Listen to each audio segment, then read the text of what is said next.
right, so we will begin. Good morning and welcome to our guests, our guest speakers, to our STEM students, our faculty and staff in attendance today at our first annual Diversity in STEM event. I'm Irma Linda de la Vigna. I'm the interim dean of the College of Sciences and Technology, so I'm the dean of your college. And I'd like to take a moment to express my appreciation to the faculty, the staff, the students, and the sponsors who made this event possible today. Really thank them for their vision and their effort today.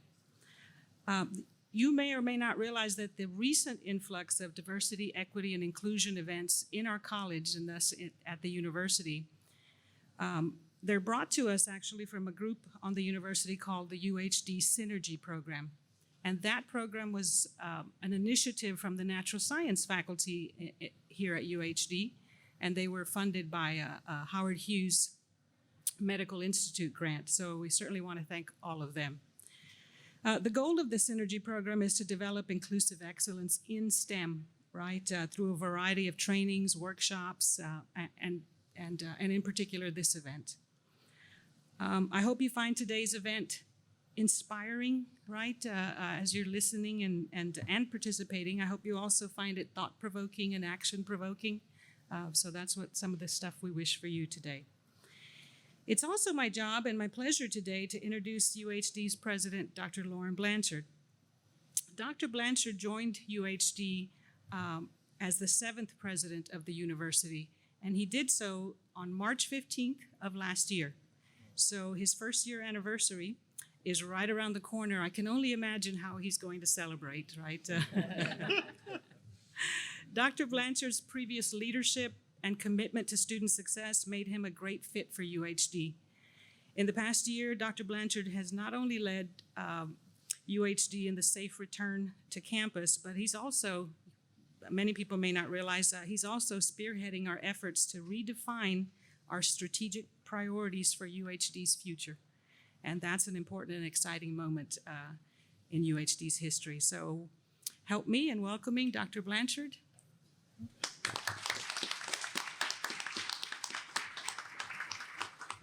Thank you so much, Dr. De La Vigna. I was about to say Dr. Irma Linda because we are on a first name basis so often, but Dr. De La Vigna for opening this up and more importantly for sponsoring this important discussion on diversifying the science, technology, engineering, and mathematics fields.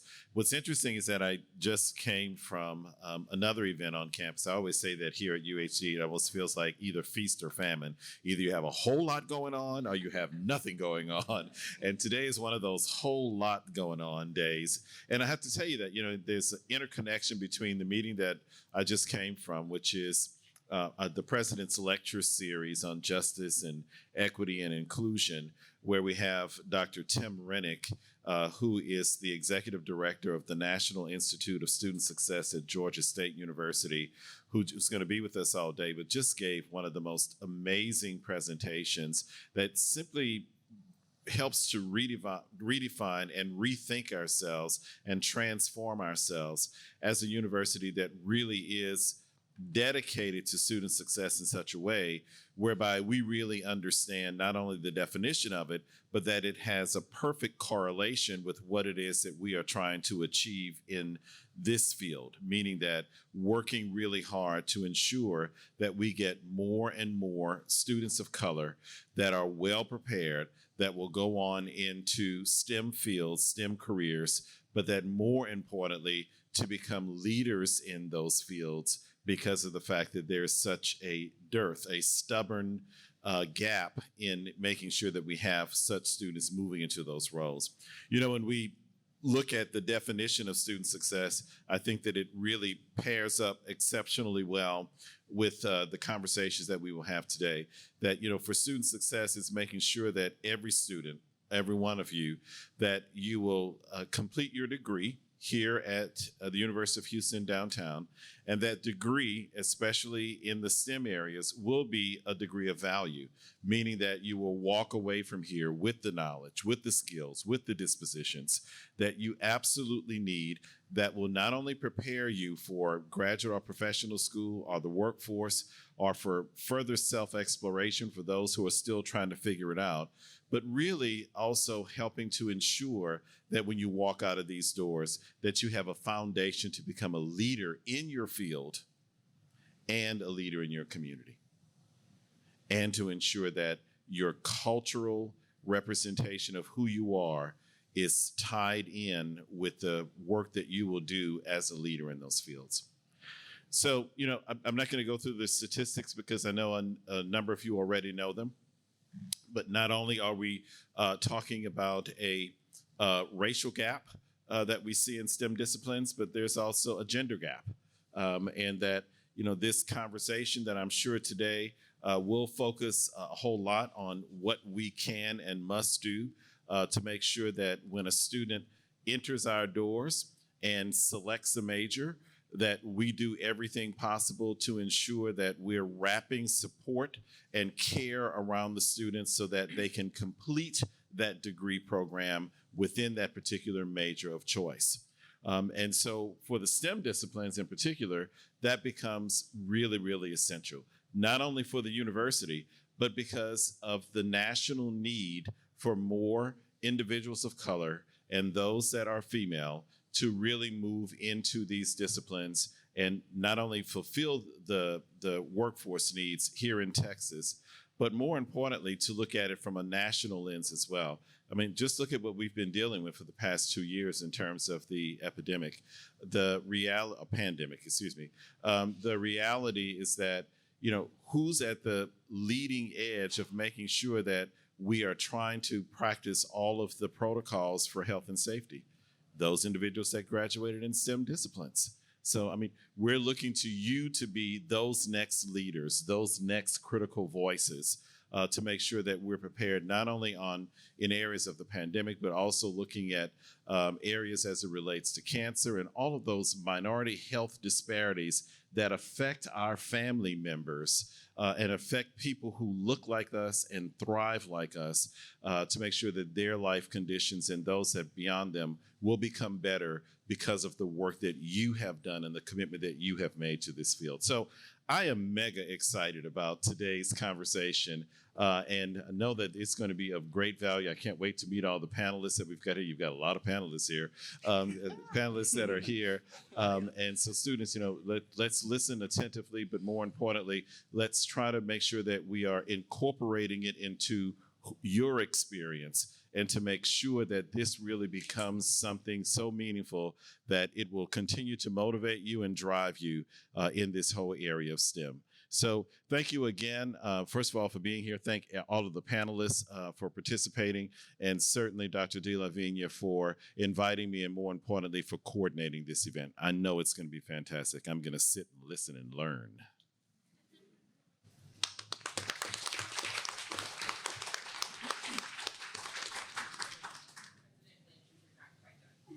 So you get the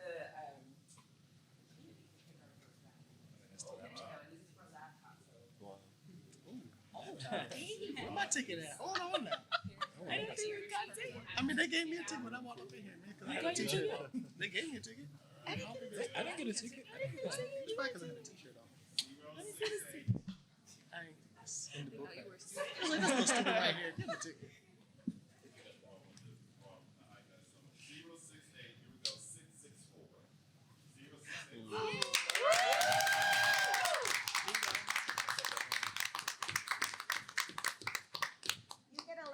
And a picture with the president. You better come with your laptop. I want a Yeah. laptop. Let me get a laptop out here. I need one.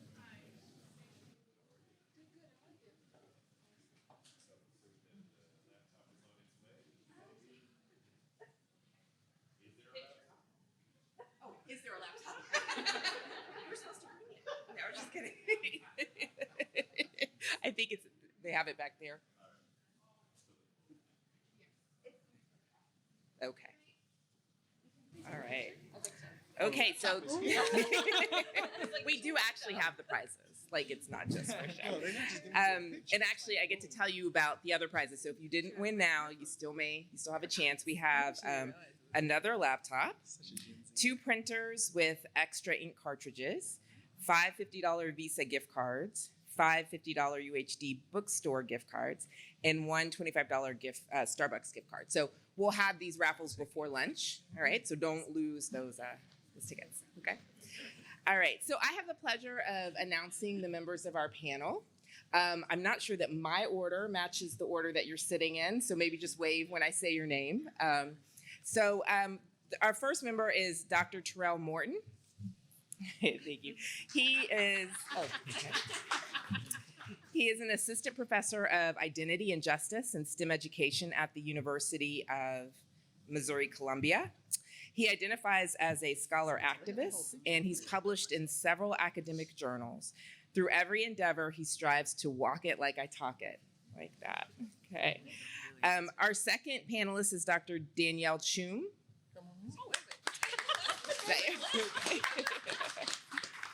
She is a cancer immunologist at Genoskin. Is that right? Genoskin? Okay. She hails from Ghana, West Africa, received her PhD in cancer immunology from the University of Buffalo. If she is not reading, you'll find her enjoying Indian and Korean food, having a dance party to some old school K-pop, or getting lost in the wormhole that is the BBC Earth YouTube channel. Very nice. Third, we have Dr. Jay Gardner. Dr. Gardner is a postdoctoral research associate at Fox Chase Center in Edna. I'm going to mess this up, so I'm going to let you say the name. Edna Cookerman's, okay, lab. She's a proud first-generation American and college graduate. She is passionate about and involved in a variety of science communication efforts to increase access, exposure, and idea, which means inclusivity, diversity, equity, and accessibility in STEM. When not chasing her dreams, you can find her chasing her 2 pet bunnies, working out, or playing video games. Nice. Next, Dr. Christopher Bolden. He is a NIGMS Trauma Postdoctoral Research Fellow at the University of Texas Health Science at Houston in the Departments of Surgery and Pediatric Surgery. Received his PhD in interdisciplinary biomedical science with an emphasis in clinical and translational science at the University of Arkansas for Medical Sciences. He is a AAAS superhero, an initiative aimed at increasing the participation of young scientists in science policy and communication. If he's not traveling with friends, he enjoys baking, anime, and playing video games. Come on, superhero. Next, we have Dr. Jamario Williams. Dr. Williams is an associate professor of mathematics at Texas Southern University. He received his PhD in mathematics from Mississippi State University. He's published several papers in professional journals and became an honors professor who won 2 teaching awards at the college and university levels. Next, we have Mr. Christopher Thomas. Oh, you know what? But Dr. Maggio is actually on the screen, so we're going to come back to you so they don't get confused. All right. Dr. Caroline Pallavicino Maggio, is that okay? Is a research fellow in the Department of Neurobiology at Harvard Medical School, earned her PhD with honors from Rutgers University. Last year, she was acknowledged by Cell Press in their 100 Most Inspiring Hispanic Latinx Scientists in America list. She is also a strong advocate for social justice and encouraging young people from underrepresented backgrounds to pursue STEM careers. Now it matches. Now, back to Mr. Christopher Thomas. You can applaud him again. He is Senior Commissioning Manager within the U.S. Gas Project Department for TC Energy, received a BS in Mechanical Engineering from Prairie View A&M University. He was inducted into the Phi Delta chapter of Pi Tau Sigma Mechanical Engineering Honor Society and is a proud member of Kappa Alpha Psi Fraternity Incorporated. Yeah.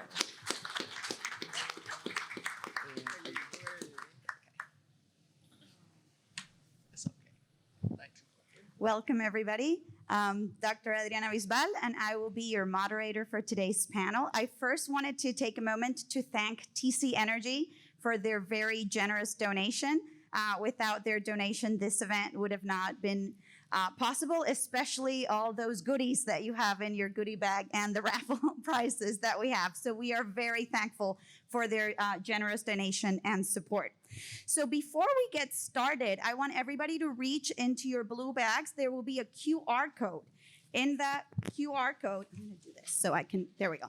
In that QR code, you guys will be able to scan and ask questions to our panelists. If you guys don't want to stand up and use our microphone, we also have a microphone right here. So if you have your questions ready to go, by all means, feel free to form a queue and then you can ask your questions directly. We want to accommodate everybody. So I know some of you might want me to ask the question on your behalf. So type it in, it'll show up in my screen and I will ask the question for you. So to warm you up while you think of your questions, we're gonna start with a little icebreaker introductory activity. So what I wanted our panelists to share, right? Sometimes our students only get to hear about the great successes, which you all have. But in order to achieve those great successes, we also had some stories of struggle and failure. So what I wanted to see is if any of you would like to volunteer a story, maybe slightly embarrassing, maybe something that would definitely not have made it in your CV. So we talked about some of these stories over dinner last night. So if I could have some volunteers, who would like to go first? All right, go ahead, Dr. Chum. I'll start. Hello, everybody.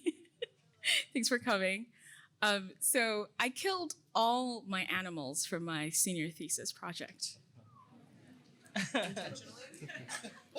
No, Jay. It wasn't intentional. See, this is not gonna ever go in my CV. But so when I was in college, I was working. Has anybody seen Finding Nemo? Do you know if you can shout out, where did Nemo live? Anemones, right? Yeah, so I worked on sea anemones. I was in a marine biology lab. I worked on sea anemones, and I was supposed to go in and feed my anemones. They eat this thing called brine shrimp, which are really, really tiny microscopic shrimp. And so I went in, we had a lab manager who had, brine shrimp, you hatch them from eggs. So she had hatched the eggs. I looked at them, I was like, oh, this smells funky, but I'm in a hurry to go enjoy my weekend. Mistake number one. So I just fed my anemones the funky smelling shrimp. And so I left. And then I came in on Monday. And all 50 anemones for my senior thesis project that was due in 1 month were dead. I gave them food poisoning. And so I had to do the unfortunate thing of calling my mentor and telling her I killed all my animals. And then she said, take the day off, get yourself together, and then come back tomorrow and we can figure out a game plan. And I ended up graduating with my thesis. So, it worked out. Who wants to go next? Well, I wasn't at dinner last night because I wasn't a part of the Cool Kids Club. So, no, I kid. My plane got in super late. How is everybody doing, by the way? Oh, I'm going to need a little bit more energy because isn't it like the synergy space or something like that? How is everybody doing, though, for real? Doing great? All right, I love it. So I'm a very extroverted person, as you might not already be able to tell. And in college, I did everything that I could. I was in 2 fraternities, the better of the 1911s. I marched in the band. I did, everything that I possibly could do. And it had to be like my junior year or my first senior year, because I did 5 years. And I was taking a physical chemistry class and was failing the class all the way up until the finals. And so I walked into my professor's office hours like, look, you got to do something because I can't fail this class. I don't know what it is that you need to do, but you need to do something because this is not going to work for me. And I think my professor was so caught off guard that I walked into his office and told him that he had to do something because I was failing the class. That he ended up having conversations with me and working some things out where I was able to actually make some things up. And he was like, if you pass my final, you can pass the class. And so it was one of those like 48-hour nonstop sleep up all day, all night studying, order a pizza, jamming it out with my friends. And I don't know how I did on the final. I did pass the class. So, I passed, but like I didn't like pass. But it was just like, look, as long as I get through it. So that was my embarrassing story that I don't think will make it on my CV. But I also would say, professors are people. Sometimes we forget that professors are people. So make communication and build relationships, and you never know what could potentially come from it. Here, I have one that's related, but went in a very different direction. So similarly, when I was a sophomore in college, so I went to a small liberal arts school called McAllister College, and we had to take classes in everything, but there were core things that you had to do. I was a biology major, chemistry minor, and some other stuff. And we didn't have a biochemistry major, but you can have something written on your transcript saying with biochemistry emphasis. So I was going to be a biology major with a biochemistry emphasis. In order to do that, I would eventually have needed to get to physical chemistry, but before that, I needed to take physics. And past the first semester of physics, I did all right. Second semester, I was failing to the midterms, and the midterm was right after the point where you could have like naturally just like dropped the class and there's no record of it at all on your transcript. And I went and talked to my academic advisor, and I was like, Dr. Chatterjee, I am failing this class. I don't know what to do. And she looked me square in my eye and said, do you really need those 3 extra words on your transcript? The with biochemistry emphasis. And I was like, no. She's like, all right then. And so I dropped the class. Because I would rather have a W on my transcript than an F. And I honestly did not need that physics class. I've done nothing with physics ever since, and it's been fine. You still love physicists, though. You still love physicists. Oh, yes, absolutely still a physicist. So mine is a little embarrassing, especially because I think I have some of my students in here. So in undergrad, I was a double major. So I was like, oh, I'm going to do microbiology and biochemistry, which I did. So early on, I had taken so many classes that I could take some of the senior level classes as a sophomore. And so some of my friends that we all started college with, we were also in the same class. So this is a class that's taught for senior level students and graduate level master's students. And it's not normally taught in the science classroom. It was taught in like one of the old theater appreciation buildings classrooms. So it's very dark. At some point, me and my entire row of friends fell asleep in this class. He counseled the class because he said that he could not keep that amount of like young sophomore students interested into microbiology, that he was going home to his office for the day. And so later on, I actually had him again. I took him in my senior level class, and then I also got to introduce him as a speaker. So we formed a good relationship after that funny experience, because it wasn't just like, oh, you fell asleep. It was like I was hunched over, like in praying mantis form, latched into the classroom, completely knocked out. Like my friends, I looked over because I woke up after he tapped us to wake us up, and some of them like had drooled and like, oh, it was just a bad experience. But ever since then, we actually ended up working and doing research with him. But he was just like, maybe I should change a couple things in the classroom if I can't keep you guys interested enough not to go to sleep. It was like 20 kids in the classroom, and there's 11 of us on the row. So over half of us were completely asleep in unison, snoring. And so he just said, I'm done for the day. Let's just go home.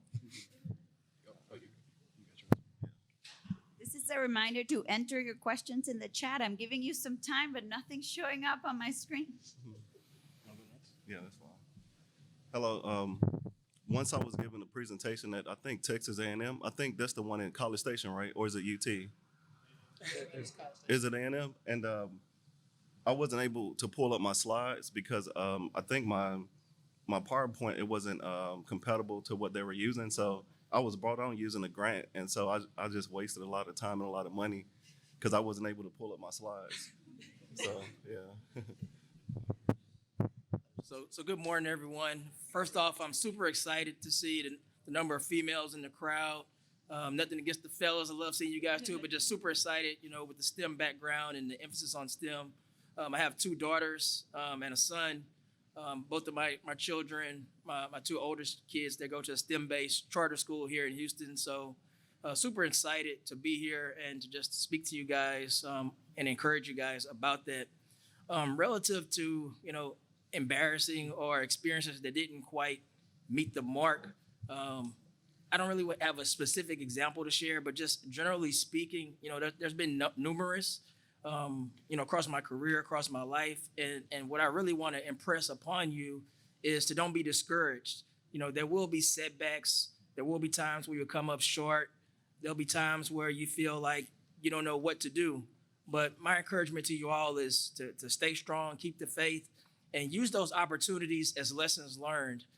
Every time, you don't quite meet the mark, don't feel discouraged. Try to put a plan in place such that you can improve and that you don't make that same mistake again. So the opportunity is to learn from your mistakes and grow and get better. So just to echo from that, can you guys hear me? Yeah. Okay. So I'll tell you an experience that I had. So when I went to a small liberal arts college called Rider College, and I majored in biopsychology.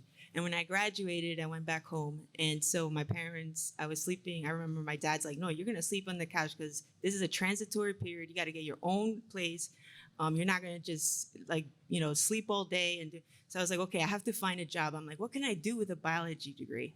And I remember at the time I was like going through all these help wanted ads. So back then, New York Times had this help wanted section, and I saw it said, okay, biology major needed for a lab tech job. And it said, have you done PCR? And I remember doing this lab in school, and I'm like, yeah, of course. I'm like, and my dad's like, you better tell him you know everything. You're an expert in everything. You got to go in there. I was like, okay. So I went in there, and they're like, do you know how to do this sequence? I'm like, oh yeah, definitely, yeah, for sure. I'm the best at it. Okay. So you got the job. I was like, okay. So I went the following week, and I remember it was this malaria big time lab. With Rockefeller University and NYU School of Medicine. And I was just there like, oh my goodness, And then one of the medical students, we had an MD PhD student, and he said to me, because I was their tech, so he's like, you need to make 70% ethanol. I was like, how do you make 70% ethanol? In my head, I'm thinking, oh my God, let me be quiet before they think I don't know. And he was like, yeah, you have to make, he's like, why are you looking at me like I'm weird? I'm like, yeah, it's 70%. And he's like, you make, and he got this, he's like, it's 100% ethanol. And then you have water. He's like, you just make it. And I was like, okay. So then I remember going to the next room and just taking the ethanol and just kind of like, all right, that looks like 70-ish%. And then I'm like, okay, I think you put water. And I'm like, wait, but how come? And I remember I was like, all right, let me just put that aside, put 70% on the label, and just keep doing my other work. And then I remember I left that day, and then I came the next day, and that medical student was so angry with me. He's like, I put the Bunsen burner on, and my, this rod wouldn't light up. He's like, what did you put in here? I'm like, I put 70% ethanol. He's like, what did you put in here? I put 70. And he was just like, what are you, stupid? What are you, dumb? Like, he was so abusive to me, And at that moment, I was just like, okay, all right. I'm just thinking of my dad, like, oh my God, my dad's gonna kill me if I get fired from this job. And then I remember, meeting this other tech who was in another lab and just asking him, and his name was Andrew Wang. And I was like, Andrew, I'm like, what? I'm like, I have to tell you something. And he was like, in private. And he was like, sure. He's like, I don't know what I did. I poured this, and it kind of looked like it was 70% of the of this cylinder. And he's like, what are you talking about? He's like, you have to, you have to actually have a dilution, equation and the C1. I'm like, what? I'm like, they never taught me this. So, and then finally he taught me, and I was like, oh, okay, that's what it was, So you learn, and then you go back and you just get up the next day and, you're like, well, I thought it was 70%, I guess not. I was like, maybe you just didn't give me the proper, the 100%. So it was really embarrassing. It was really embarrassing. And I didn't, at that time I was just like, oh my goodness, what am I doing? And I remember going to the bathroom and just crying like, oh my goodness, what am I doing here? But I kept thinking like, I can't get fired, and I still have to do this. But I love science, because I was in a position where I didn't have scientists in my family. So it was really, it was challenging because you can't go home and really kind of express what you're going through, but then you can't tell anyone in the lab because you don't want to, you have this, like, okay, I don't want them to perceive me as like, yes, maybe I don't know something or something like that, because you really have to put up this front, like, yeah, I understand. Yeah, okay. So, and I think a lot of times what I'm learning is even at Harvard, where professors, you have this illusion like, oh my goodness, these people must know everything. It's not true. They don't know. And one thing that has been really emphasized is that simplicity, like science is hard as it is. You don't have to make it complicated. Just you can say it in simple terms and still get across your science and still have the public understand what you're saying. So that is something that I've whereas other institutes, I remember being at Rutgers, there was a lot of this when people would give seminars, they were so boring because they would just reiterate what they write in a paper.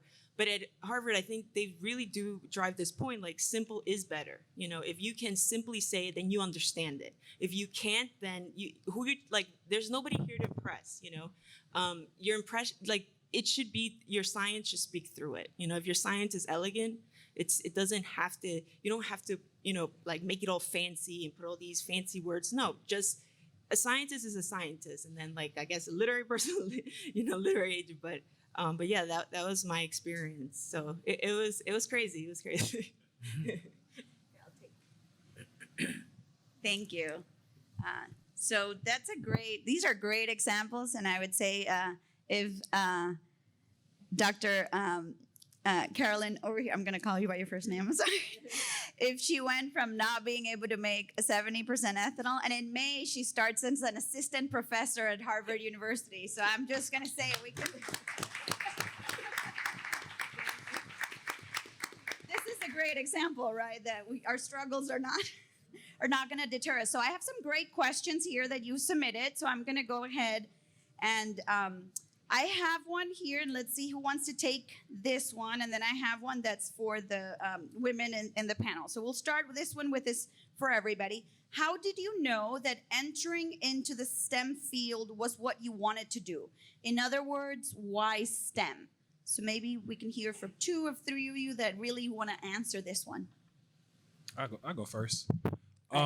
So STEM was early on it just interested me. So I guess it started really in elementary school. So I had this really great auntie and uncle, and we kind of talked about my uncle last night at the dinner table. But my uncle and auntie were always involved in like engineering, math, and science, and some aspects of it.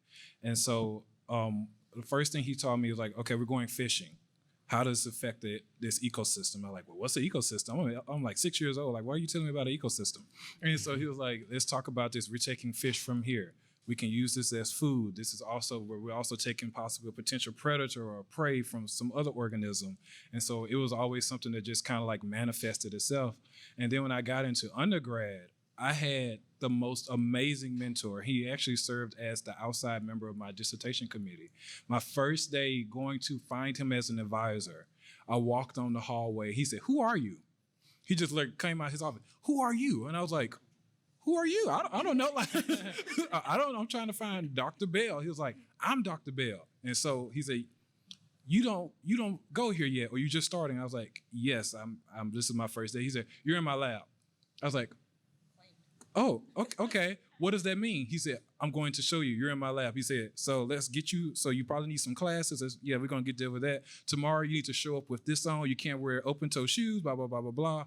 And from then, he has just been like the greatest motivational pusher. Like, he's been like a mentor. It's not like he's making me to an image of him, but he's helped me along the way figure out, what do you want to do? Like, he just sent me a text message this morning. They have this cohort of this program. You need to apply for it now. I want to see your application by the end of Friday. I said, "Well, I have an event Friday." He said, "It doesn't last all day. So when you get home, he said, I want to see at least a draft of that application by Friday." I was like, yes, sir. Yes, sir. Anybody else want to tackle that? Go ahead, Chris. Yeah, I'm so impressed by the president's vision in defining student success, and being intentional about what the outcomes that we're trying to generate look like. For me, I feel like I lucked into my career and having a STEM degree. You know, in high school, I took physics and chemistry, and you know, as far as I knew, I thought I did well in those courses in mathematics. And so the natural thought was, you know, maybe I should be an engineer. And so going to Prairie View, I had a best friend. We went together. We played on a baseball team together. And it was the day we were signing up to select our major. And I kind of had an idea that I wanted to be an engineer, but didn't really know what type of discipline I wanted to go into. And so being the good friend that I am, or maybe my friend was a better friend, he said he was going to be a mechanical engineer. And so I said, well, sign me up too. And, you know, honestly, I feel like it's been one of the best decisions that I've made in my life. And, you know, when you're 17, 18, 19, 20 years old, you really don't know what twists and turns life is going to have for you. But by having that STEM degree, I feel like it teaches you logical thinking, reasoning. You know, as scientists here on the panel, they go through a process, generating hypothesis, collecting data, seeing what your results are, and then having your conclusion. And so by having just that type of theoretical knowledge will help you in life in broader decision making. So I'm proud of you guys for selecting STEM. And again, I encourage you guys to complete the course and stay strong. Thank you. So we have anybody you want to? I was gonna say I can jump in right quick unless you want to ask the Morton, question. go ahead. Yes. So I mean, growing up, I knew that I always wanted to give back to my community, and for me, that was being a medical doctor because as a Black person growing up, the person who helped the community was the doctor and the pastor and the teacher. Amen. My grandfather was the pastor, my grandmother was the teacher, my mother was the teacher, and I was like, oh, okay, well, I'll be the doctor then. So I'm in high school, you know, taking my science classes. I take chemistry and biology in the same, I don't even know if they call them semesters, but I've been in higher ed so long, I just call it semesters now. But I was taking chemistry and biology at the same time. And in chemistry, we were blowing up gummy bears. And in biology, we were looking at dead frogs and slides. And I was like, okay, blow up gummy bears, look at slides. I'm gonna blow up gummy bears. So I decided I would do chemistry in college, pursued chemistry, still wanting to be a doctor. But then as I told you all, because I thoroughly was enjoying myself in undergrad, I did not do what I needed to do to prepare for medical school. And I was afraid that if I left school and started work, that I would never go back to school and that I would disappoint all of the family and the friends who were part of my community. So that's when I decided to pursue a PhD in neurobiology and was doing bench science stuff. Did that for 2 years, found out that my calling was with people and not with mice. Ended up mastering out and then doing my PhD in education. So I still do work in STEM, but now it's on the STEM education side.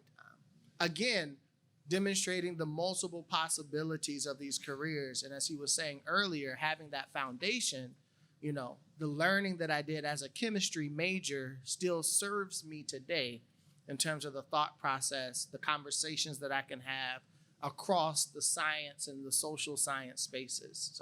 So many possibilities with a STEM degree. And I do still help my people. I'm a doctor. I'm just not the kind of doctor that's going to give shots and things like that. I'm going to talk to you a lot and help you think of things and help think of learning spaces and educational spaces. Thank you. Those are all great. So we have a couple of trends, many questions sort of addressing this same question.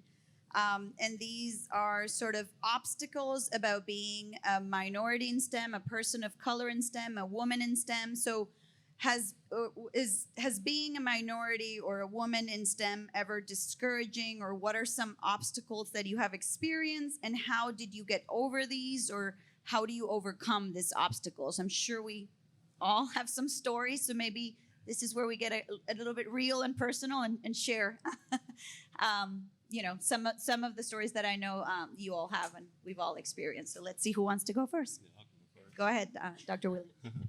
Yeah, so sorry. I would say when I was in the PhD program, I was the only African-American student in the PhD program. So I remember one time going to the associate chair office, she was, African American lady, and I just broke down because I didn't see anybody that looked like me. And so that was one of my experiences as a graduate student, just being the only, African American student in the PhD program. Yeah. This was I graduated in 2013. This was in 2012, like a year before I got my PhD. Mm-hmm. Oh yeah. Mm-hmm.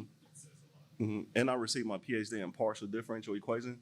And so I want to go back to the last question because before I took differential equation, I actually ordered the book and I learned the whole class, before I took the class. So I think that's a good idea for everyone to do to prepare themselves. I just want to look at my students' faces. Can you say that again, Dr. Williams, while I look at my students' faces?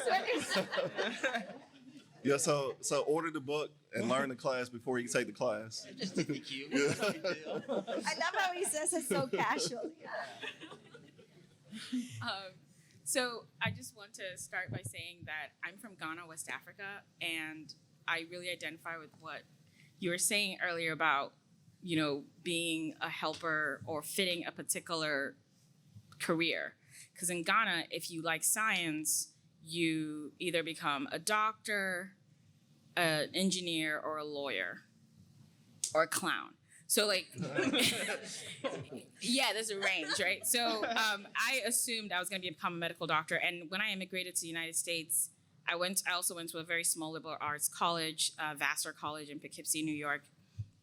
And coming from a country where I was a majority and to a classroom where I was a minority, it's a wake-up call that you don't like. It's almost like somebody pouring cold water on you when you're having a really great dream. But maybe I think I was very lucky in that I have always had a really ridiculous amount of self-esteem. And that bank of self-esteem is what I have drawn from my entire career. And that's what I will encourage you to feed into now, is build a huge bank of self-esteem, because it doesn't matter where you go, you will probably almost always be the only person of a particular phenotype in that room. And so I noticed that if I wanted to be able to do anything I wanted, I needed a master key. And that's why I got a PhD. Because if I have a PhD, you can't tell me I don't belong anywhere, because I have demonstrated the ability to take apart a question and take it to its elemental form and answer it, and then make it even more complex for you. That's what a PhD is. You tear something down, take it down, and then you make it even cooler. So I made sure that if you tell me I am not qualified for anything, I will laugh to your face, because it's not true. And to me, that is the power I have. Because as a woman, as a Black woman, I don't have a lot of superpowers, but I've armed myself with a degree that ensures that I can sit in any room and you cannot tell me I don't belong. So build a bank of self-esteem and get a master key.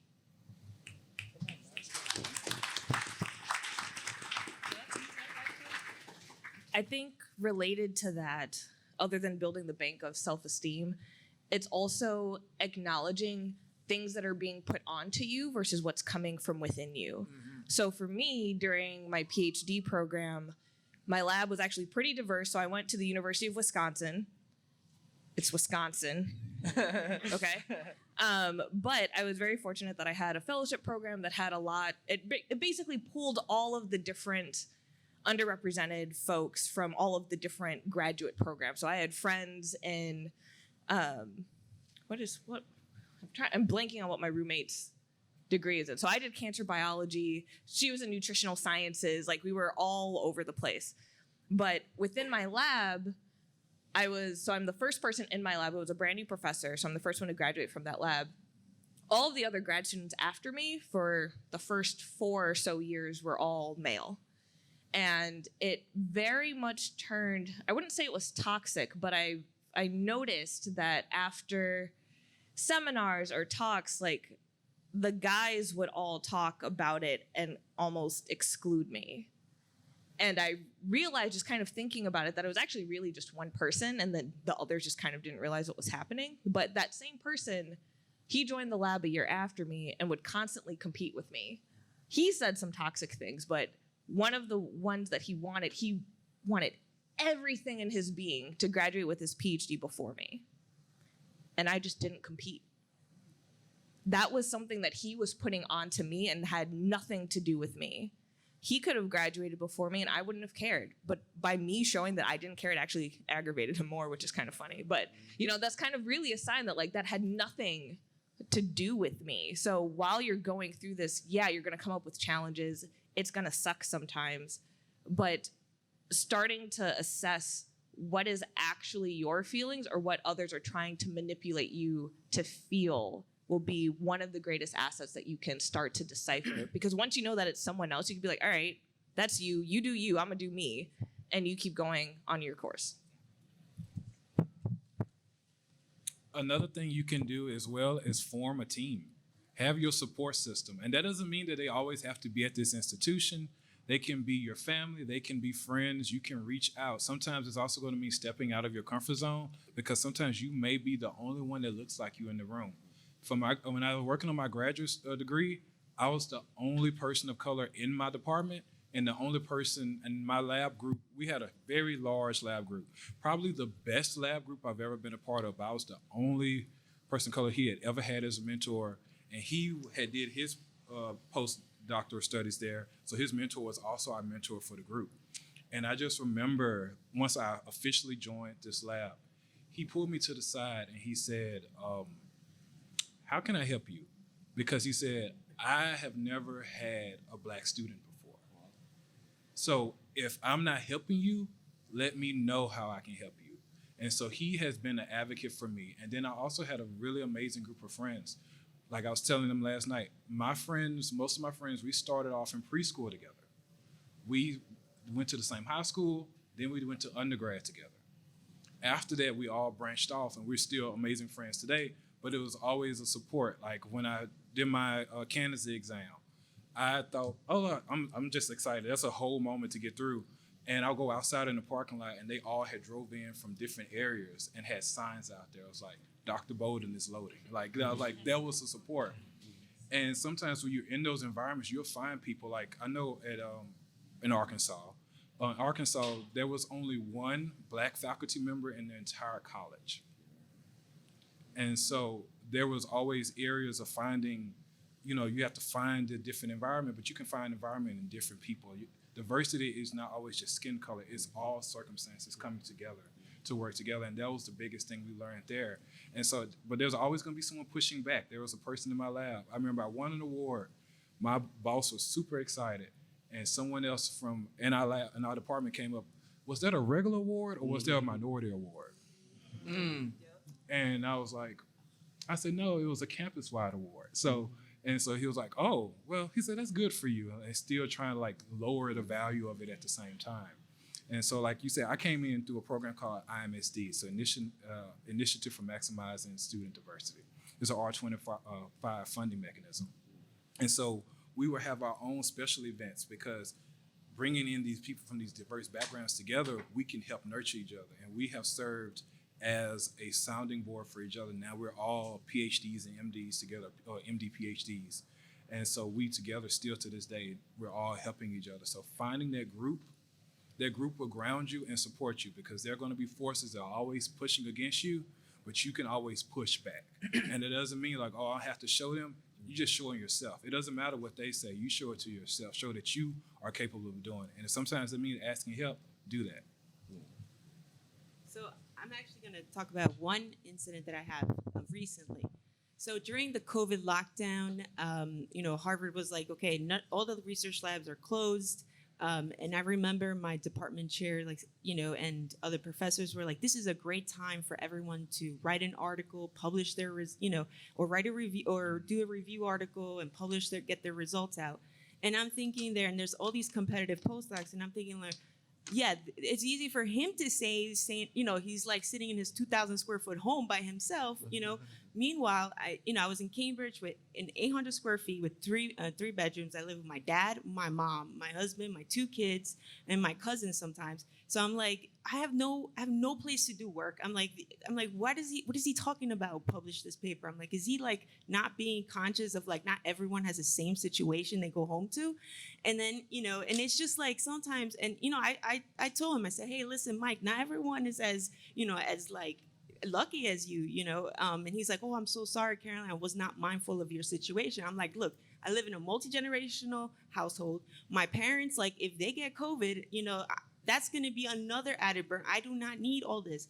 And he was just like, no, Dorian. I was like, so what? So then my career is going to stop. Everyone else is going to like go by their way. And he's like, no. He's like, just let me know what resources you need and I'll help you. And I was like, okay. So I think one of the things is like, speak up. Sometimes they make these generalizations for grants or some of these situations, but they don't take us into account, our family situation or our financial situation. And I think sometimes just speaking up and letting them know, and just, I know it sucks to be always educating them on these things, but it does help because I did, so what he did was he set up a room for me in this building that was actually next, and he's like, okay, you can go in there, and do your work. And I was like, you know what, it's okay, it's fine. By that time he set up the room, I had already finished. I wrote a grant, but what I did was so where I live, I parked my car in front of my house, so I got the Wi-Fi. So I typed my K99 in my car. So I was close enough to my apartment. So if I heard anybody screaming, or anybody yelling, or things coming out, I was like, I'm close enough. I could run in, and also if my mom needed me, she can knock on the window. I remember getting a few stares, like people like, damn, she homeless, like she's with that fancy computer homeless. So, but you hustle, you make it work. You make it work, and you just don't think about. I think sometimes I get up like, damn, I wish I had it that way, or don't get caught up in that. Just get up, have your own goals in front of you and just follow that, and just, baby steps every day, just, one foot in front of the other. That's all you can do. But yeah, that was my situation. And I think just to echo what Chris was saying is find your community.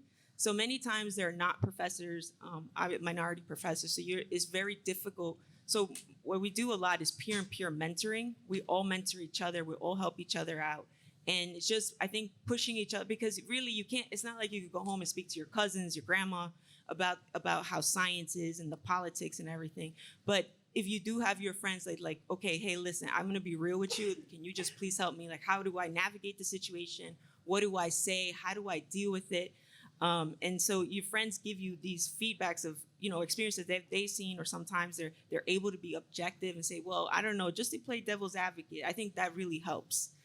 Because sometimes you do feel like, wow, that's personal. You take things like, wow, this, but another times I think having your friends have this like outside perspective really does help.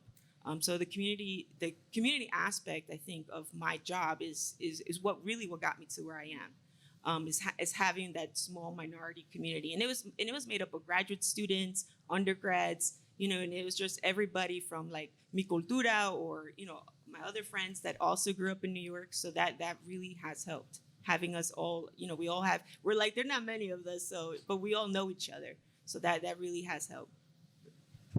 I don't want to monopolize, but there are 3 things that I have to share. I have to share my promise. So the first thing, all skin folk ain't kinfolk.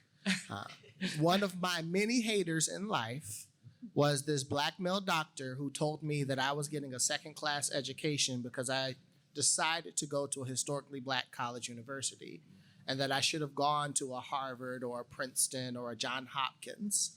And this was in high school. And me, being myself, told him, don't believe me, just watch.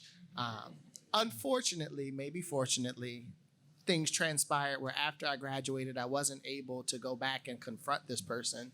But yeah, you have to be mindful that just because they may look like you, don't mean that they always have your best interest at heart. And at the same time, going back to that community piece, just because they don't look like you doesn't mean that they won't support you and love you and be there for you. Yes, there's a lot of relational factors that we have in terms of the people that we gravitate to, but also be willing to open yourself up to others if they're presenting themselves as somebody who's wanting to be there to support you. And then the last thing that I will share for everybody, words have power and meaning. I remember in graduate school when I was checked for using the term minority by being asked the question, why? Why do you call yourself a minority? Why do you use that term? Minority means less than. So rather than pathologizing yourself as a minority, you can say you are in the minority or you are minoritized because of the power structures that have created the spaces in which you are in the minority. So I personally don't call myself a minority, and I push back against people saying you're not a minority. You are bold, you are beautiful, you are brilliant. These systems and these structures are effed up and have created this space for you to be in the minority. So I would just challenge everybody to think about your words and how you call yourself and what you allow other people to call you.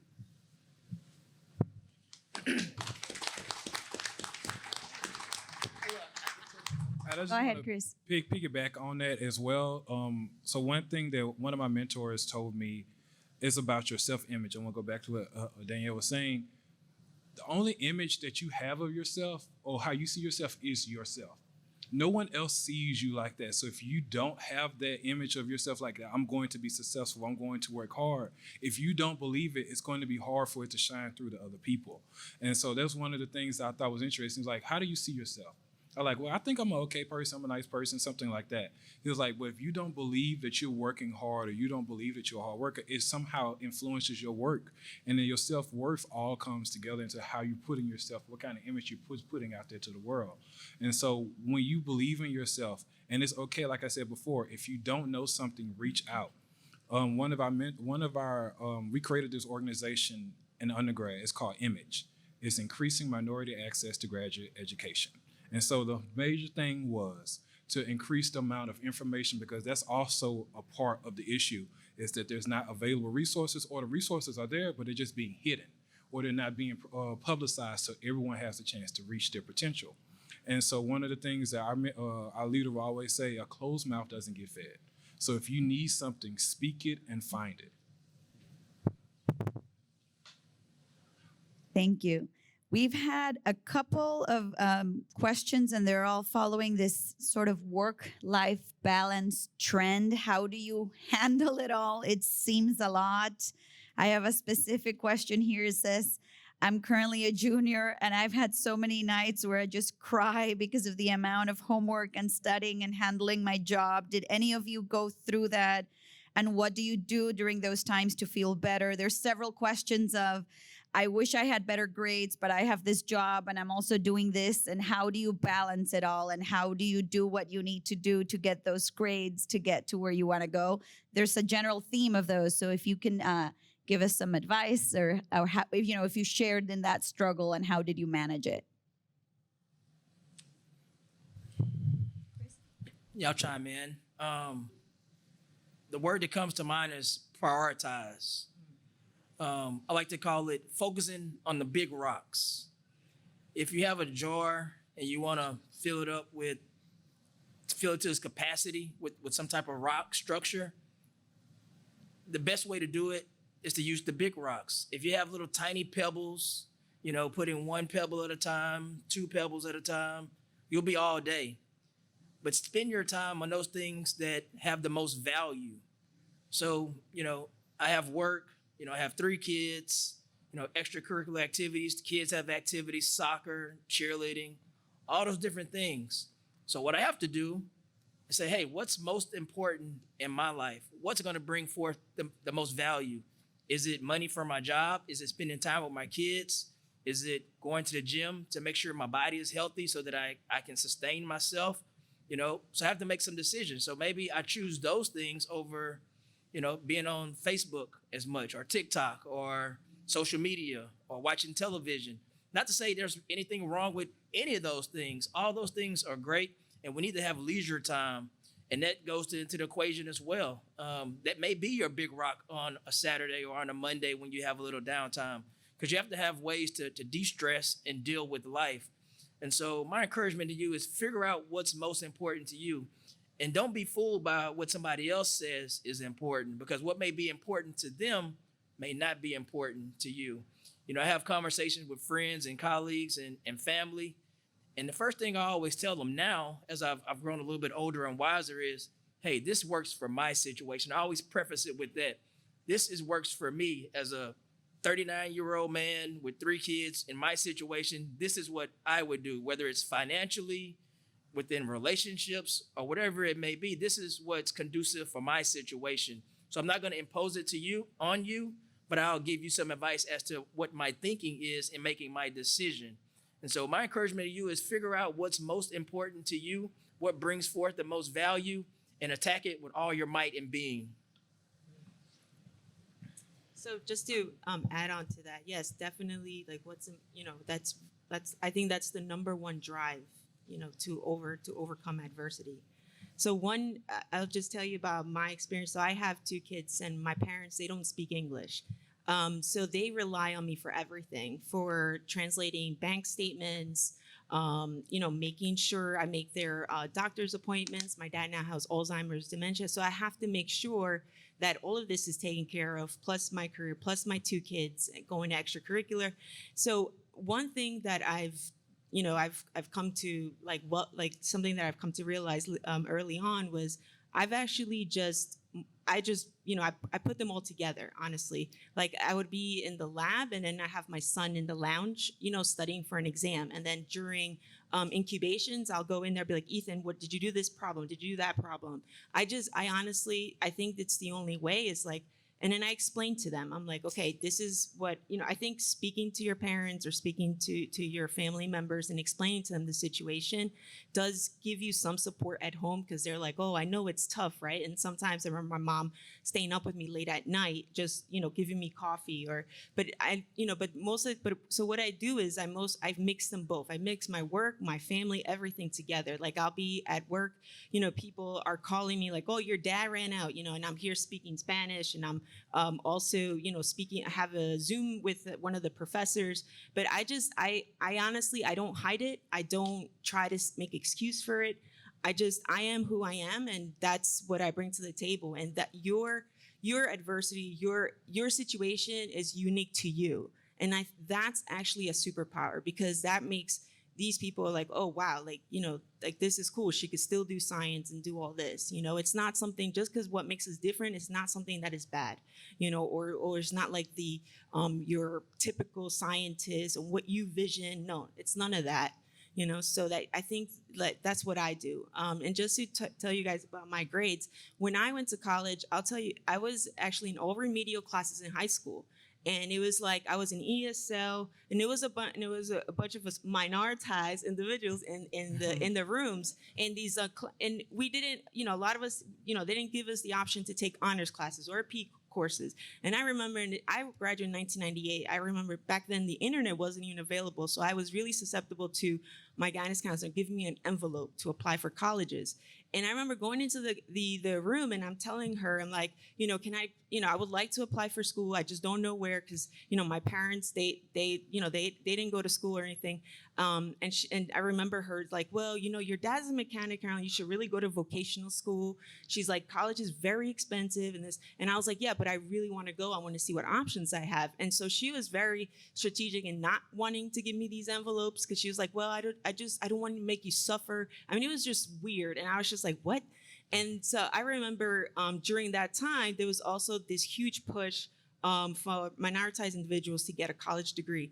And so I remember the federal Pell Grant for New Jersey State had set up a table and was approaching us. And they were like, you guys apply right here. Here's the application. This is what we need. And I did. And I remember speaking to the representative from that school. And she was like, no, you would be a great candidate. I was like, really? And she goes, yes, absolutely.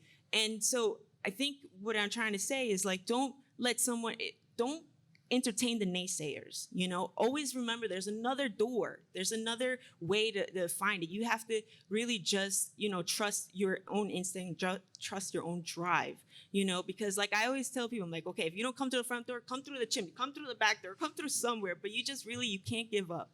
And you just got to move it forward. And so I went to college, and I'll tell you, I remember, being a bio major, I wasn't, used to the academic rigor because I didn't have those type of classes in high school.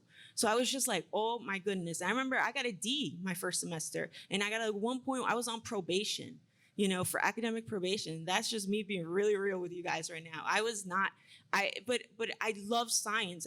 I was just like, no, but I really want to do this. I love it. I love just asking questions, the curiosity. And I think just that love and that curiosity is what kept me going. Just, getting back up, trying it again, retaking those classes, and just going to office hours, even if the teacher was just like super annoyed by all my questions. I didn't care. I was just like, whatever. What counts is like, that I finish, and that I finished. And then once I finished and I was like I said, I applied for those jobs. I was in the tech, in the lab as a tech, but it allowed me to shadow people. Even if they didn't want me to shadow them, I was still like all up in there like, oh, really? What are you doing there? I'm like, oh, how did you do that? And for I tell you guys, for 5 years, I did that because I really thought I couldn't go to graduate school because I would go into more debt.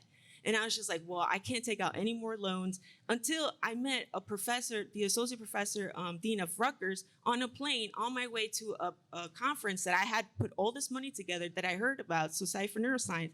And he was like, what do you mean you're going to go into? I'm like, yeah, I can. He's like, you don't pay for your PhD. He's like, you get paid, and on top of that, they pay for your schooling. I was like, what? I'm like, you mean everybody? And he goes, yes. I was like, oh, what? I'm like, is this like a memo I didn't get? I'm like, what? How come I didn't know about that? He goes, no. He's like, I don't understand how students don't know that this opportunity, is. And I was just like, oh my God. Anyways, I didn't even believe him. So I just applied at one graduate school, and luckily I got in. But I'm just telling you guys right now that there's a lot of things out there that can go against you, like a lot of naysayers, and just don't entertain that. There's always other ways, to go about things. So, yeah.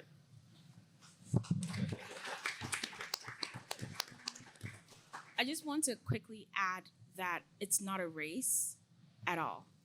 And that there are some nights you're crying, but I want to ask, after you're done crying, what do you do? Do you just go to sleep, or you go back to your book and then you do your homework? Either answer is correct, but it's okay to take breaks. It doesn't mean that you're not capable. It means you're tired. And if you're tired, you can't do your best work. So cry, please. I cry a lot. But after I cry, I take a nap. And then after I take a nap, I get up and I go back to whatever problem made me cry in the first place. Because sometimes the catharsis of crying will open up another way of solving a problem. And it's not a race. If you ask anyone on this panel, how long did it take them to get their PhD? How long did it take them to do something? If you find out there's so many varying times. It took me 6.5 years to do my PhD. It took somebody in my lab 4 years. I could have run their race, but as Dr. Gardner was saying earlier, you don't take what people put on you. It's not a race. You're building something that's for you. It is customized for you. Whatever education you're giving yourself, it's to put into your future. It's not someone else's future. So take it at your own pace. You're not failing. You're building. Okay? Thank you.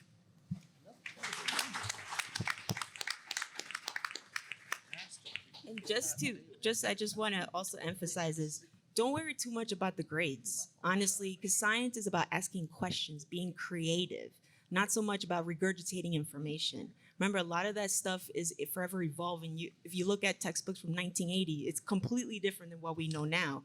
So don't get so hung up like, oh, wow, because I got a C in this class, I can't be a scientist, because that's not true, okay? Because not everyone tests the same. Not everyone learns completely different.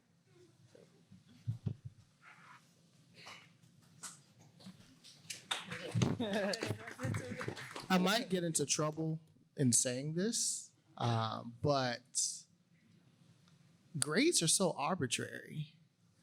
It's like we assign numerical or alphabetical value to how somebody is supposed to demonstrate their understanding of something. In a classroom space that's supposed to be dedicated to learning, where in order for you to learn, you have to struggle. So yeah, while I might have focused on the grades as a student, as a professor now, I try to do more in supporting the learning, recognizing that you can have an A and test very well and leave the class and know absolutely nothing.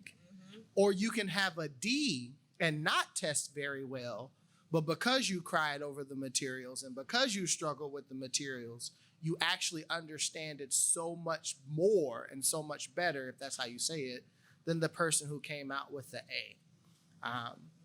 So I do recognize that grades are important because people do look at grades. So I'm not telling you not to try and do well in your class.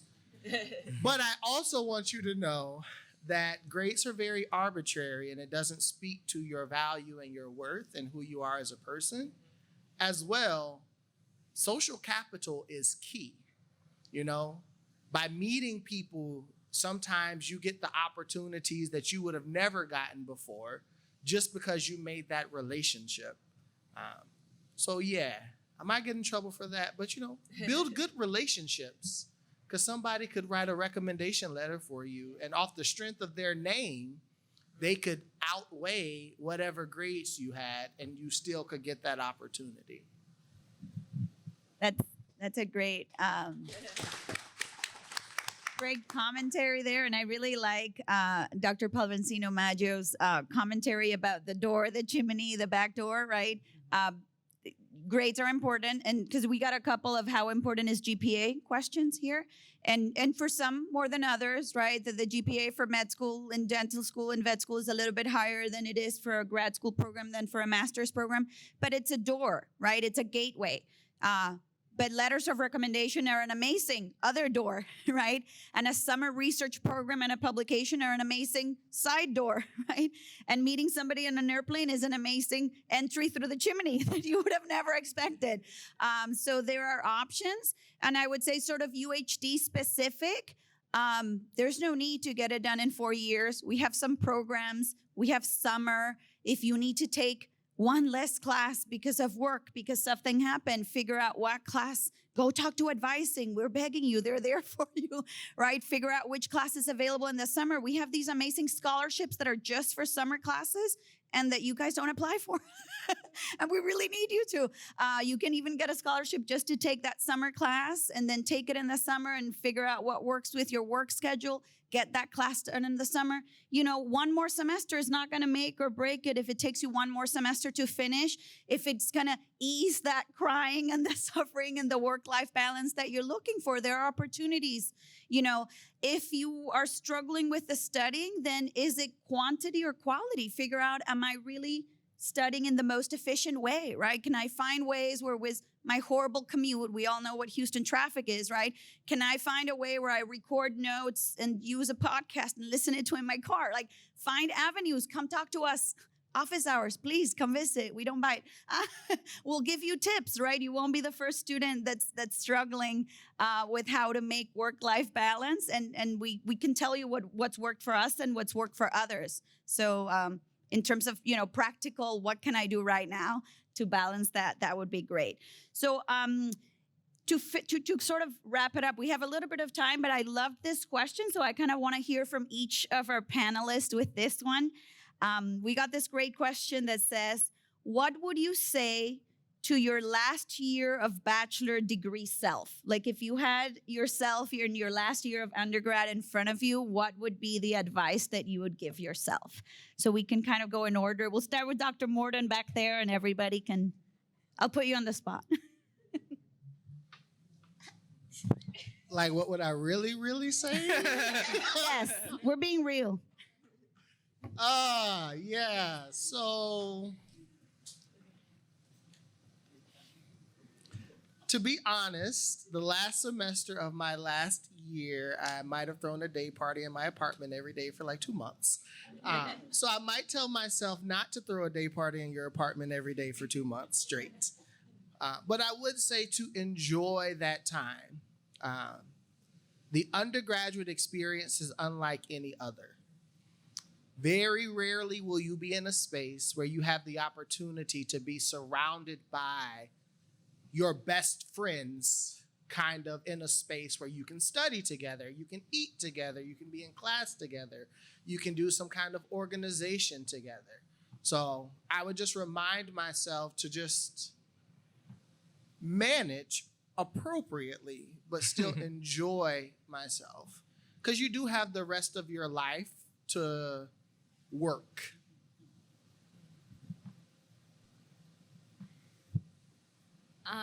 I would tell senior year Danielle that you still won't know what you want to do 10 years from now. And that's okay, because you look good doing that. But seriously, I told y'all about how I got a PhD because it's a master key, because I'm very interested in a lot of things. I don't have one particular interest. I always tell Jay that I'm very jealous she knows what she wants to do, because she's going to become a professor. But she wants to become a professor, and she's going to be a professor. So Professor Jay Gardner loading here. But I still don't know what I want to do. But I've graduated from grad school. I've worked for a company that works in magnetic levitation, which is not a comic, by the way, it's real. It's not like magic. I've worked in a company that does cancer diagnostics, and then I work for a company that deals in human skin. So if you told me that I would work with human skin, magnetic levitation, I'd be like, what are you talking about? But this is what I would tell senior year Danielle: do not put yourself in a box just because there's this particular path. No, go where it's uncharted, and if you're scared, it's okay. Pack diapers. It's fine. So yes, I would say don't be scared. Have fun. Don't just go where nobody has ever gone. Isn't that a Star Wars thing? You're looking at the wrong person. Who knows Star Wars? Star Trek. So, see, I know my things. Yes.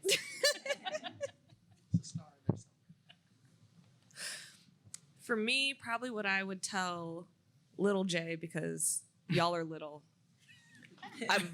I might be confused for one of you, but y'all are little. So stop eliminating yourself.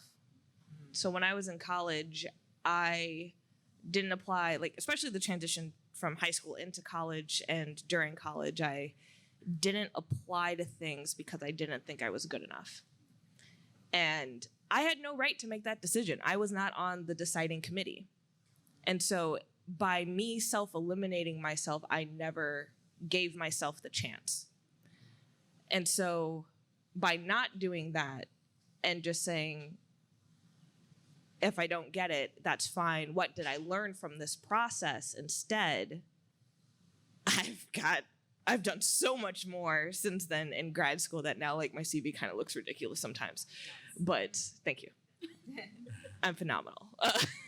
See how far I've come? But no, that honestly, that is probably the biggest thing I would want you all to walk away with, is just to not eliminate yourself from the game and to shoot your shot, because you never know what will happen when you take that chance.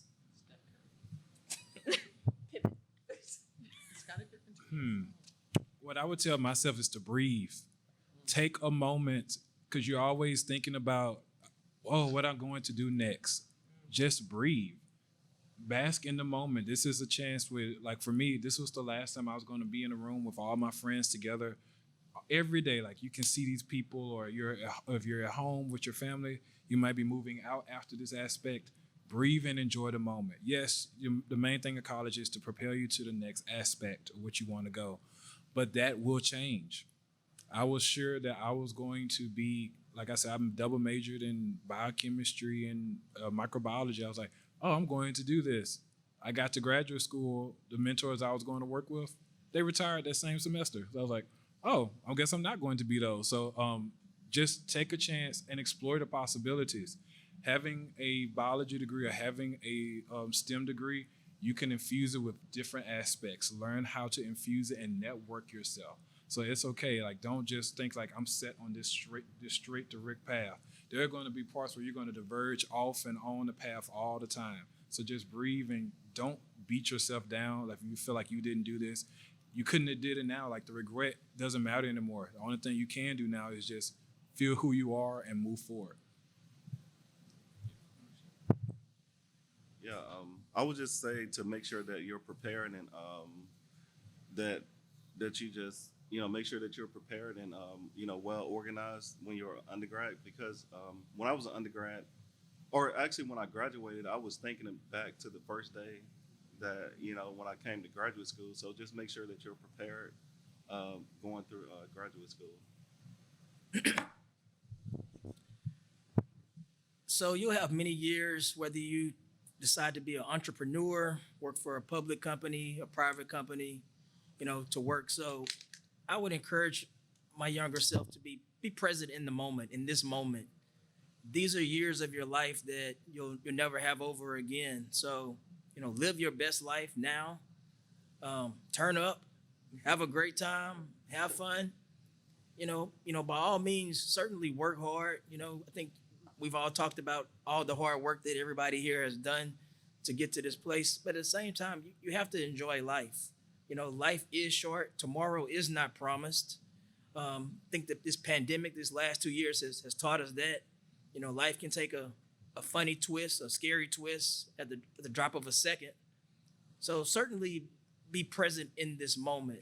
These are moments in time that you will cherish forever. So appreciate those around you, appreciate the opportunity to be at this school and develop these relationships. And secondly, maybe even more importantly, be open-minded. As you do begin the next chapter of your lives, again, as we've discussed, you never know what twist or turn it may take. You may have a plan, a MapQuest or a Google Maps to say, hey, I'm going to go this route. But in life, there's always going to be a detour, be a course correction. And that's okay. Just be prepared for it. Don't be discouraged. Don't become afraid. Embrace it. Embrace different challenges and hit them head on strong. So be encouraged, be open-minded, and live your best life. I think so. When I was a senior in college, one of the things I probably tell myself is, don't be afraid to think big. Don't be afraid to voice it, or what people might react, or I think don't get caught up in that. And also, not success is not made by like if you win a grant. Success is made when things go bad, but you still show up the next day. That's when success is made. And just being strategic and not, and like Jade said, just apply to everything, because you're not the admissions committee, or you're not the reviewers of that grant. You don't know what they're looking for. You don't know how it's going to be. Like, don't be afraid to apply for things. And if they, don't also be afraid of failure. Failure is where you learn. I think I always get nervous when things do go right. I'm like, oh gosh, what's going to happen? But seriously, like, being successful is getting up after after a hard day, after things not going right. Thank you so much for that. I want to see if anybody wants, we have, the microphone is yours. Anybody want to ask a live question? Our panelists are getting on an airplane this afternoon. This is your chance. Anything, or want to say anything? I'll go with my questions if you don't do, but I just want to give you that opportunity. Look. I knew we'll have somebody brave.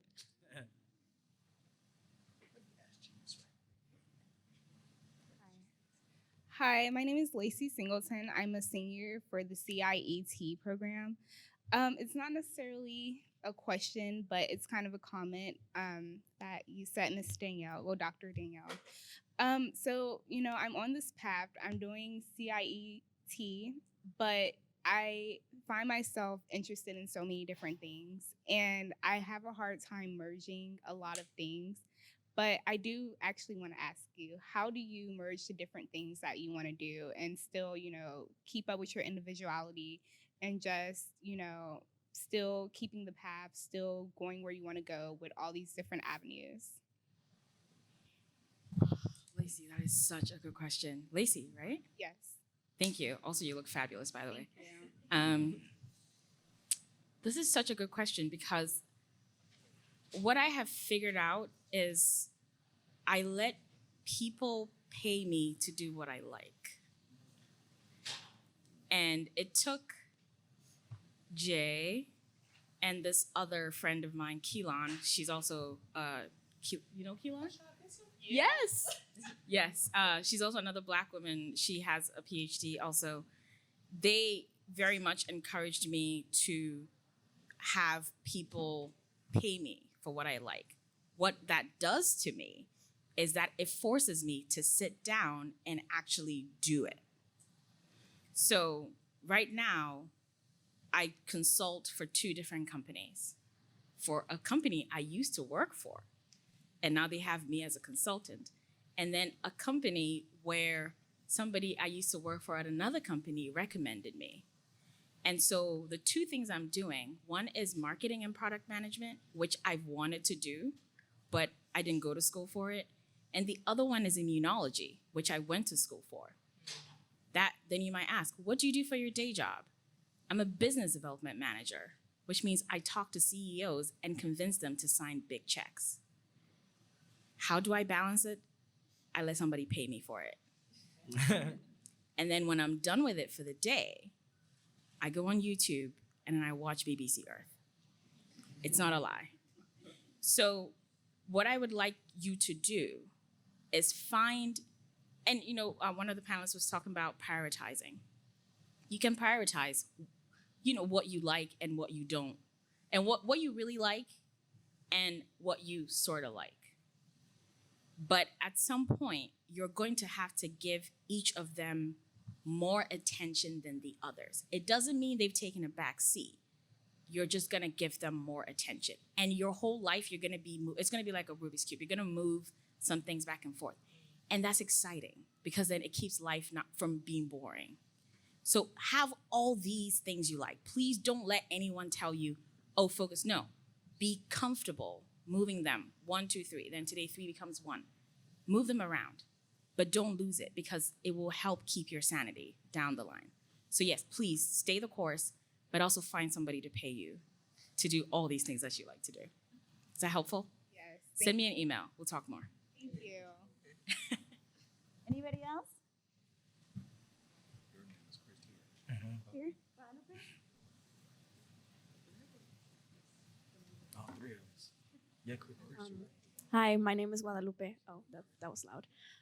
My question is, what is your advice for somebody that might have a hard time reaching out or like going up to people and like finding mentors? What do you recommend to push ourselves to do that?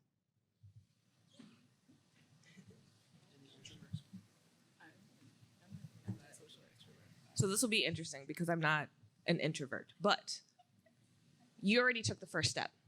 You stood up and you were here and you stood up and asked the question. That's not even something that I do and I'm extremely extroverted. Like whatever it is, for some reason, being on that side and asking a question gives me the sweats. But what I can say is you can get our contact information. You've already started to make a connection just by what you did already. So you're already on the course. So just like how Dr. Chum said, email me and we'll talk more, you could do the same with me. I'm gonna volunteer, you can do it with all of us. You don't have a choice now, but yeah. So putting yourself out there just to hear about new opportunities. If there's someone that you feel like, oh, they're really funny, they seem like an actual human as opposed to whatever idea of what I've thought of what professors or scientists are supposed to be, maybe I can just talk to them as a human. Try it. You don't have to instantly go in and be like, hi, Dr. Gardner, will you be my mentor, please? You can start with oh, you have bunnies? Cool, what are their names? And I'll talk to you about my bunny. And then just over time, we'll just develop a relationship. So we're human, I guess, is the point of that, other than you're already on the right track. And see, I am the introvert. So for me, sometimes you just have to push yourself a little bit further because it's like you said, you stood up. that takes bravery. Like that takes courage just to stand up in front of a room of people you don't know and be like, I need to ask this question. I want this answer. But for me, sometimes it's always just been like finding a common interest with them. I know. So I teach at another university as well, and some of the students we now have a mentor-mentee relationship with, and it was the funniest thing. I was teaching, and I guess on the back room of like my office in my home, there was a poster for anime on there, and it was like in the middle of the semester, and a couple of students like waiting after the Zoom was about to end. And I was like, "Hey, did you guys need anything? You need anything?" And they was like, "Did you watch last week's episode?" And I was like, "Excuse me?" I was like, "Did you watch last week's episode?" And so we like sometimes it can also just be having that personal relationship with them, and then also has a great professional because my mentor in graduate school. He is, of course, he's older than me, but he is probably one of the funniest people you can meet. So, like, if there's a departmental Christmas dinner or something like that, everyone is all, yes, I'm here and I'm a business student. I'm, handling business and I'm stoking my power.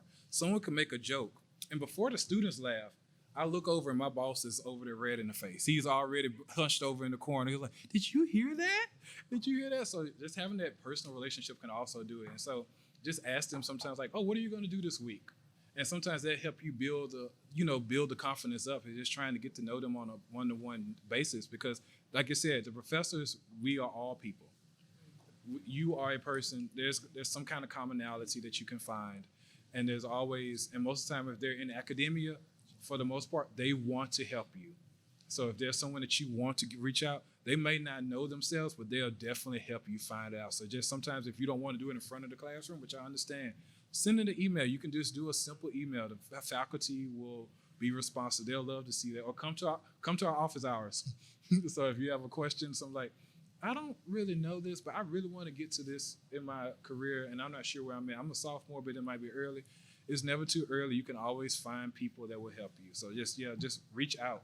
Sometimes it doesn't have to be in person. An email will suffice as well. Do you have a pen and paper? Or do you want to audio note this? Okay, here's an email. This email always gets my attention, especially on LinkedIn, where people will literally just write, hello, Dr. Chum. I am interested. I saw that you did work. You got a STEM degree or you got a degree in biology, something like that. Do you have 15 minutes to talk to me? I have 15 minutes and I will give you 15 minutes. One thing about the world we live in is it's very easy to send a Zoom link. If you send me that, please send it as a calendar invite. Don't just send it as the link in the email. I will not show up. But if you send it as a calendar invite and it pops up, I will show up. Hi, Dr. Chum. I saw that you got a degree in STEM. I am in college getting a degree in biology. I would like to explore the kind of careers that are available. Do you have 15 minutes to talk to me? Sincerely, this. I will give you 15 minutes. And if I don't have answers for you, I definitely know people who might have answers for you.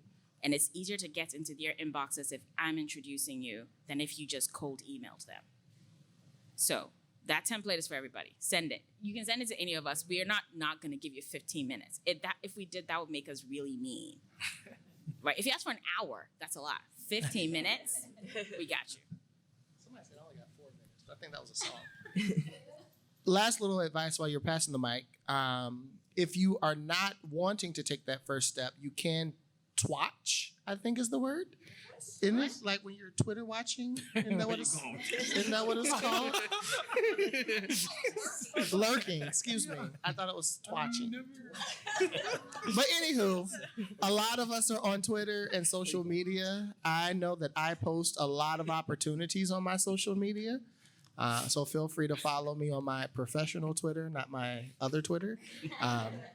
But yeah, so there's opportunities. If you follow people on social media, you'll be able to build some of that rapport. And then, if you're liking somebody's post consistently, then you might get somebody's attention. They might be like, oh, you're really interested in X, Y, and Z. So yeah. Lurk, not twat. Good morning, everyone. Good morning. So I'm a senior here, and I'm 24, and I'm graduating this May. Congratulations.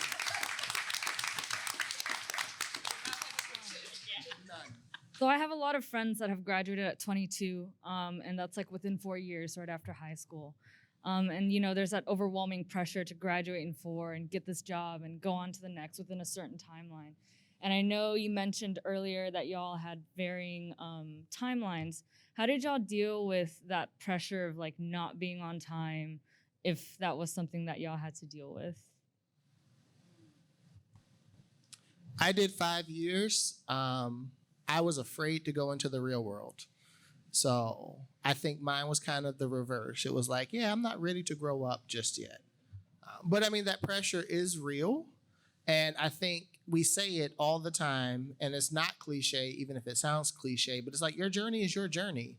You know, the path that you have is your path. And if you're focused on what you have for you, it's going to be beautiful and it's going to be bold and it's going to be brilliant. And if somebody comes and tries to shame you for it, then it's like, I don't need that toxic energy in my life. So obviously you're not somebody who's supposed to be a part of my village.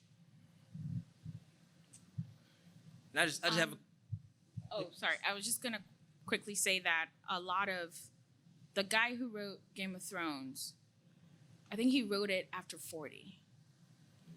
And there's a whole list. Actually, there's a huge push for people to start publicizing the achievements of those who are not traditional, you know, they don't have a traditional path. So what I would like you to know is, I don't know what you're gonna do at 25, but I'm excited for what you've done up until now. And that's amazing.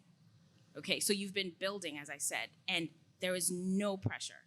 If you feel pressured and you want to cry it out, please cry it out.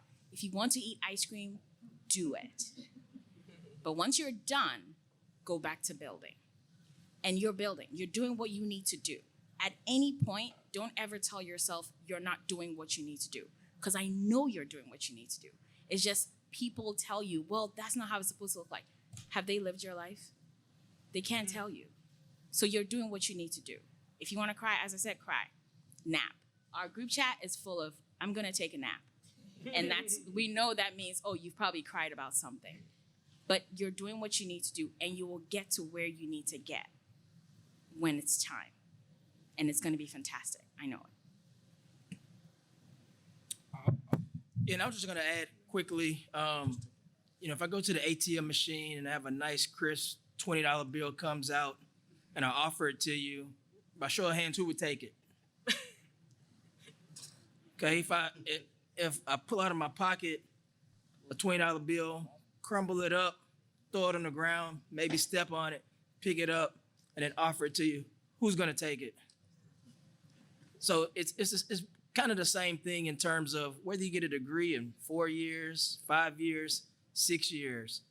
The time frame doesn't diminish the value of that education or that degree earned. So ignore any noise that makes you feel less than others just based on a time frame, because it's arbitrary and meaningless. So I'm proud of you. Congratulations, and you'll be great.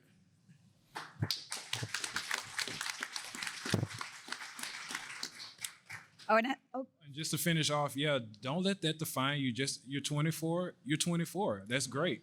So when whatever you want to do after this, continue on. I had a friend and she was like, I want to go to medical school, but that'll be 4 years from now, and then I have to do 2 years of fellowship and residency. I said, aren't you still going to be 34 and 36 at that point? But at that point, then you will have your medical degree. So just because you're 24, graduating with your bachelor's, that doesn't stop you. That's even better. It's like, oh, when you interview, I'm more mature. I went through these aspects. If you worked, I have this experience. I know how to manage myself and manage my education. So there's just, whatever your age and whatever you're going to school or whatever you're doing, you're going to get to that age either way. But what you do along the way, that's what matters. Mm-hmm. So just because some of your friends graduated at 22, good for them. You graduate 24, you both still have the same degree. You're both equally ready to be employed into the job market. So you're fine. You have that perseverance. You went back and you will succeed. So don't let anything stop you. You'll be fine. I want to thank our panelists for this amazing conversation. We're going to do some more raffles and then some food, and then we're going to get to go to breakout rooms where we hope to continue this conversation in a little bit more intimate environments, and you get to talk one-on-one with our panelists, depending on what topic you were most interested in. So thank you again to all of our amazing panelists.